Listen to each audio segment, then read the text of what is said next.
I'm Dr. Soloway. I'm pleased to introduce myself. I am an AUC graduate. I graduated AUC in the class of 1988.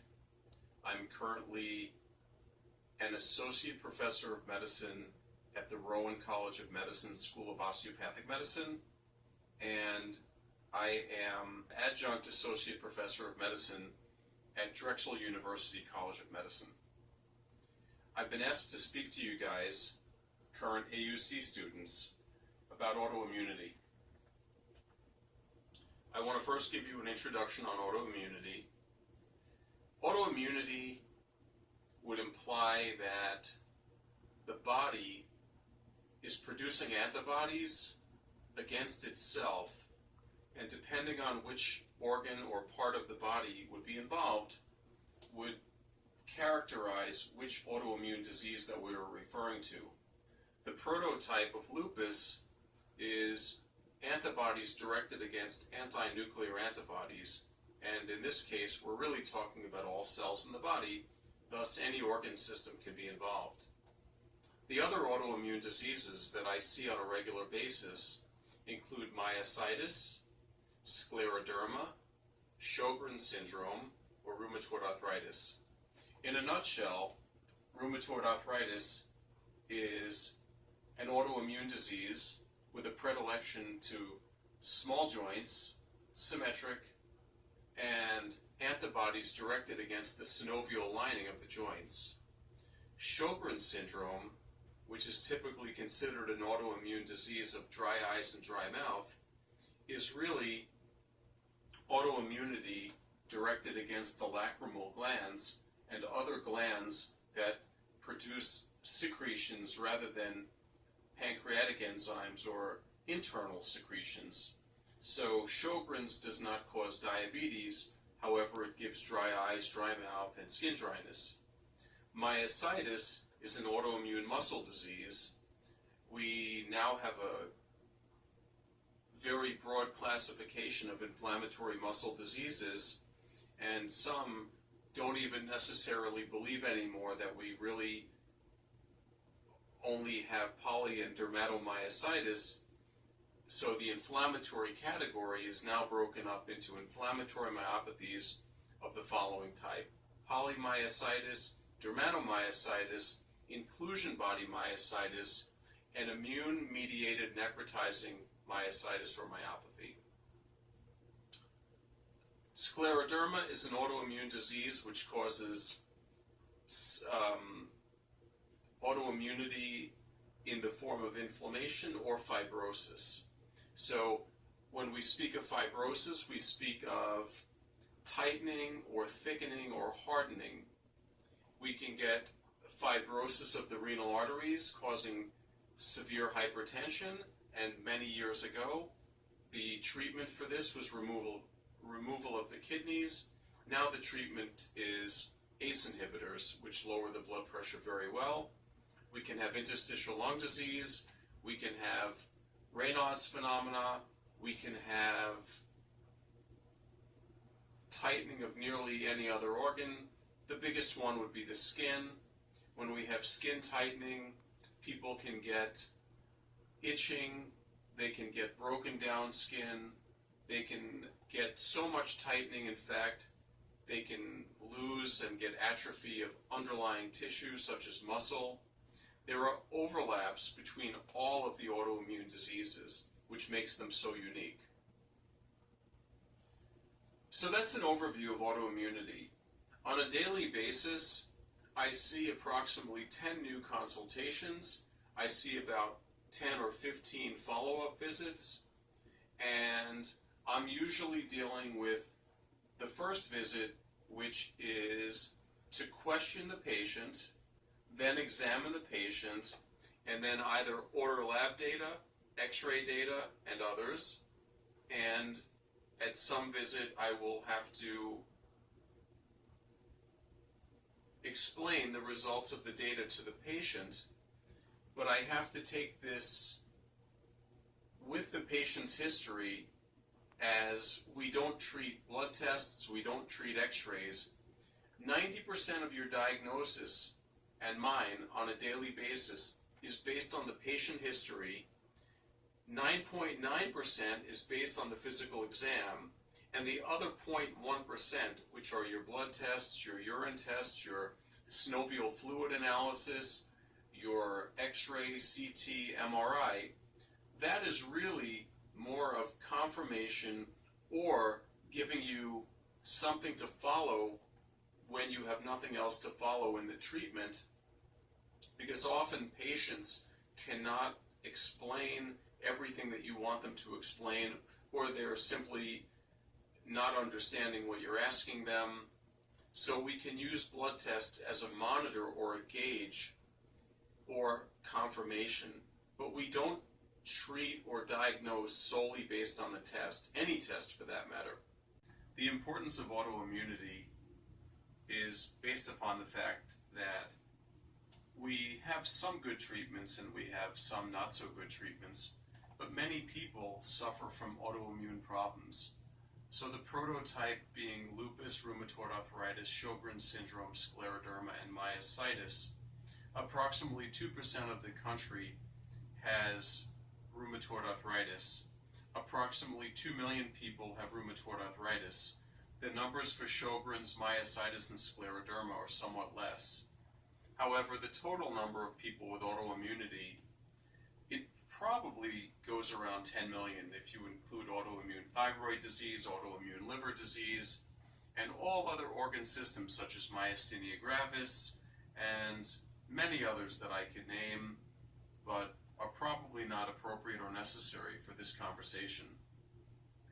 I just mentioned the epidemiology.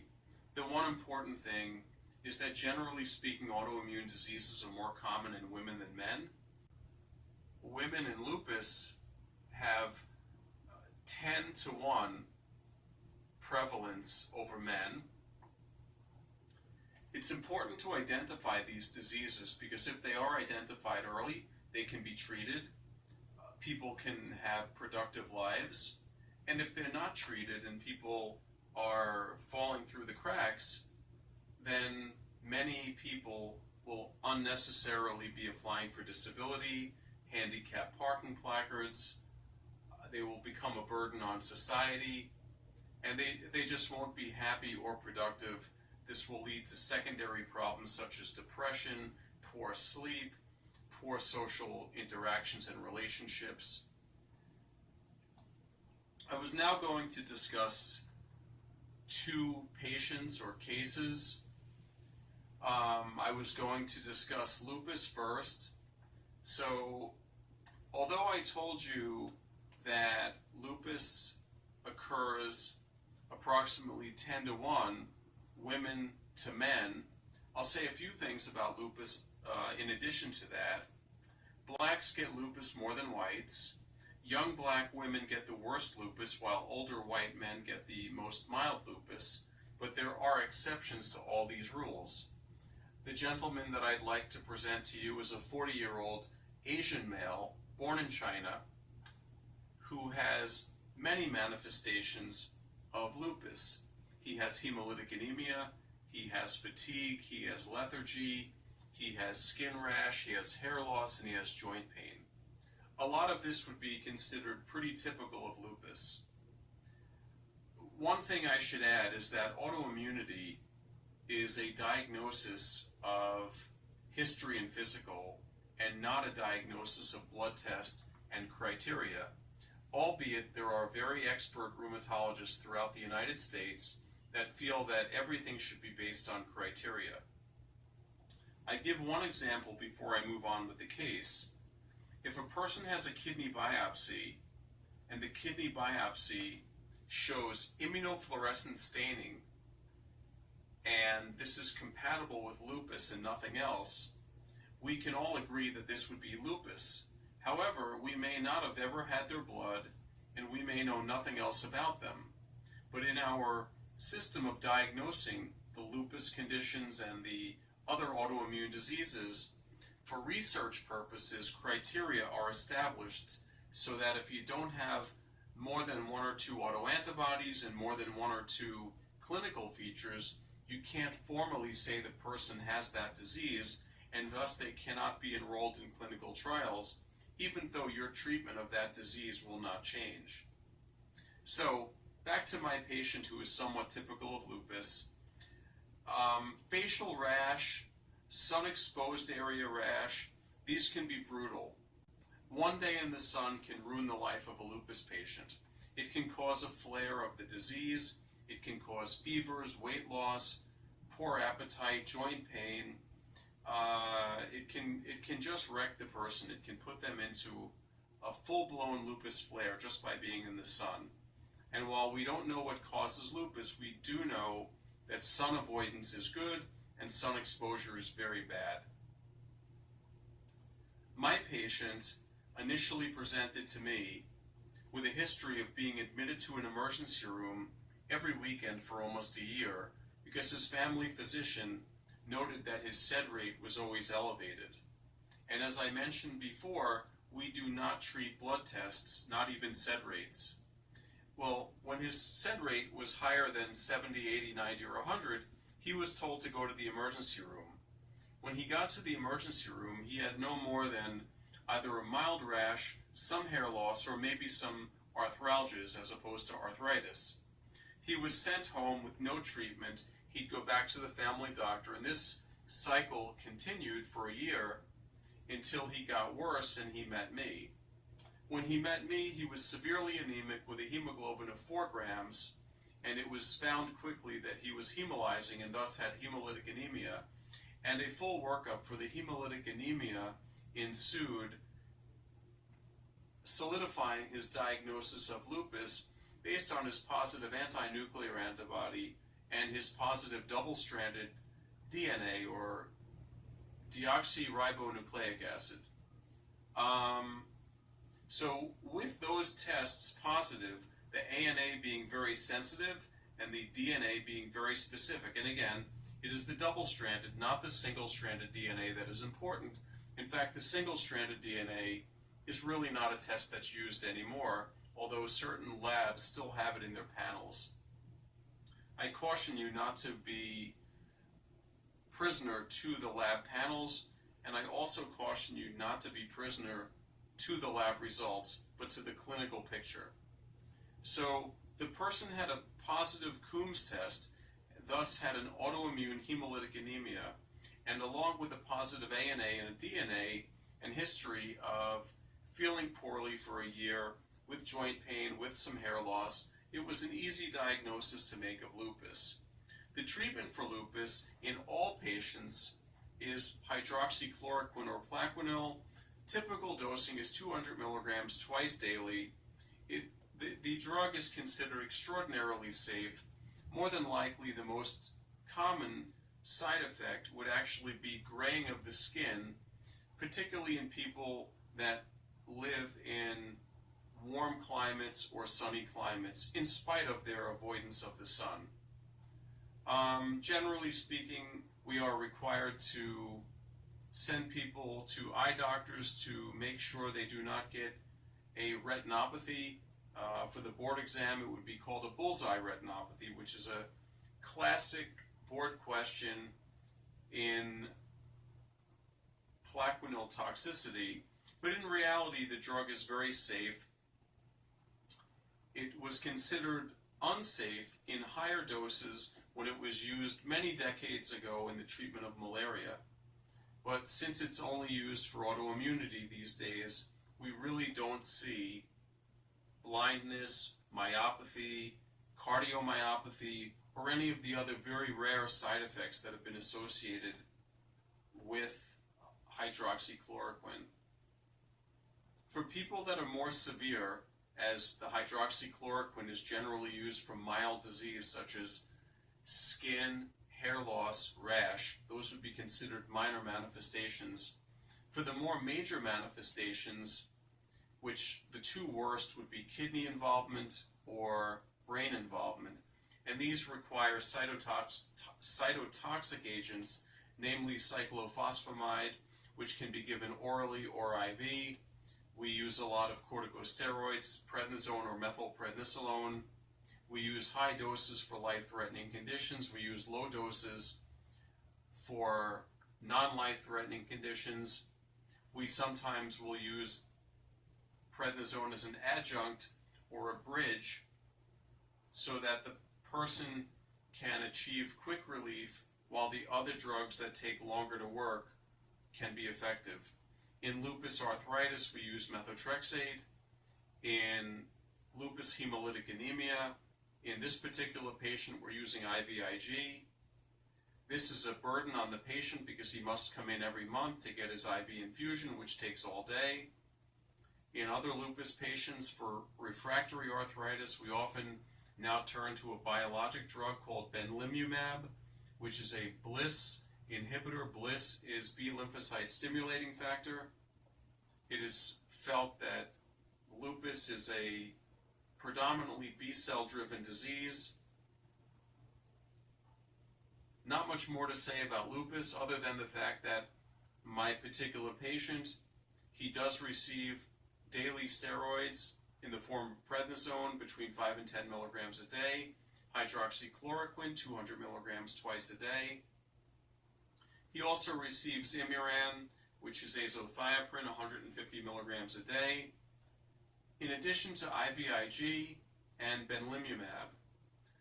This is the combination that keeps him alive and contains his life-threatening hemolytic anemia, and at the same time controls his hair loss, his skin rash, his joint pain. Now, he will probably pay a price for using so much prednisone for so long. So because of this, we have to monitor and control his cholesterol. We have to monitor and control his bone mineral density or risk of osteoporosis. We have to monitor for cardiovascular side effect and risk factor. We may recommend a baby aspirin. I think I've said enough about lupus. I perhaps spoke above the level of the second-year medical student, but hopefully you all understand. And if there are questions, you can email me. I would now like to briefly tell you about a rheumatoid arthritis case.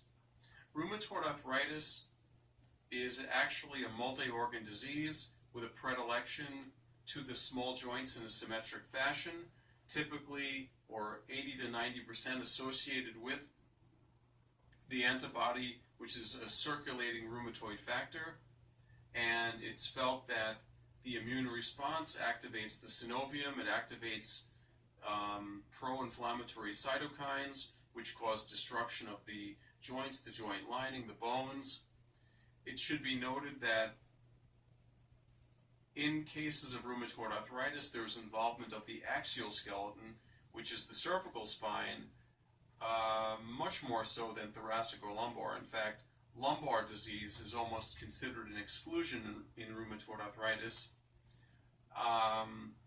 It's common to get lung involvement. Pleurisy would be very common. It's common to get lung nodules. However, a new lung nodule in a rheumatoid arthritis patient with known rheumatoid nodule or nodular lung disease, a new nodule would prompt an evaluation for lung cancer because any new nodule cannot be assumed to be related to the original condition.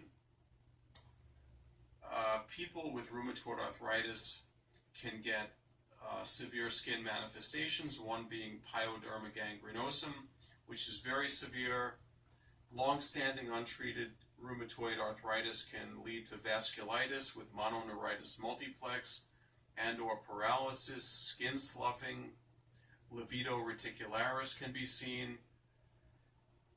One of the important things about what I'm mentioning is everything that I'm saying can occur in rheumatoid arthritis, for the most part, can be seen in any of the autoimmune diseases. But if we take the typical rheumatoid arthritis patient, they generally will present as a young female or an older person. Again, more common, 4-5 to 1, female to male. They'll present with an insidious onset for several months of polyarticular joint pain, generally involving the PIPs, MCPs, and wrists, also the metatarsal joints, and any other joint can be involved. The TMJ, the cricoarytenoid joint, the sternoclavicular, the acromioclavicular, the glenohumeral, the hip joints, the knee joints, the ankle joints.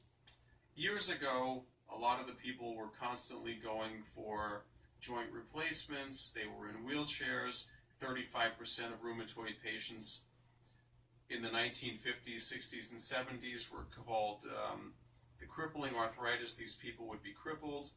Now, with the new era of biologic therapy that's now been upon us for 15 to 20 years, we really don't use NSAIDs anymore. NSAIDs would include drugs such as Motrin or Naproxen. We tend to go directly to DMARDs, which are disease-modifying antirheumatic drugs, and they are subdivided into biologic and non-biologic DMARDs. The DMARD of choice is methotrexate, which is a remitted agent, and in about 50% of patients, they can achieve remission with methotrexate, but only a very small percentage, about 11%, can stay in remission without the drug. With the addition of the biologic DMARDs, the class that you need to know about mostly would be the TNF-alpha inhibitors, or tumor necrosis factor alpha inhibitors, which either block or bind to TNF in the synovium and the serum of rheumatoid patients, and by drastically reducing tumor necrosis factor, we can put patients into remission. For those who don't have a favorable response after 6 months to a TNF inhibitor, we now have Interleuken-6 inhibition, we have B-cell depletion, we have T-cell depletion, we have probably other inhibition that I'm just not thinking of at the moment. I did ad-lib this talk, and I hope this was beneficial.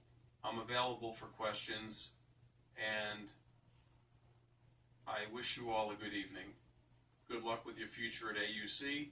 AUC has served me well. Thank you.